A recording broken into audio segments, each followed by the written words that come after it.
গীতার প্রথম অধ্যায় পাঠ করলে মানুষের মন পবিত্র হয়। দ্বিতীয় অধ্যায় পাঠ করলে নির্মলতা লাভ করা যায়। তৃতীয় অধ্যায় পাঠ করার ফলে সর্বপাপ দূর হয়। চতুর্থ অধ্যায় পাঠ করলে ব্রহ্মহত্যা এবং স্ত্রী হত্যাজনিত পাপ তৎক্ষণাৎ দূর হয়।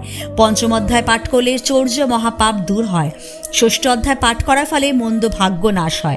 সপ্তম অধ্যায় পাঠ করলে বুদ্ধি নির্মলতা লাভ হয়। অষ্টম অধ্যায় পাঠ করার ফলে অখাদ্য ও অপেয়জাত সকল প্রকার পাপ দূর হয়। নবম অধ্যায় পাঠের ফলে পৃথিবী দানের মতো পুণ্য লাভ হয়। দশম অধ্যায় পাঠে সর্বপাপ বিনষ্ট হয়ে শ্রেষ্ঠ জ্ঞান জন্মায়। একাদশ অধ্যায় পাঠ করলে ব্রহ্ম লাভ হয়। দ্বাদশ অধ্যায় পাঠের ফলে বিশুদ্ধ ভক্তি জন্মে। ত্রয়োদশ অধ্যায় পাঠে জ্ঞান চক্ষু বিকাশ হয়।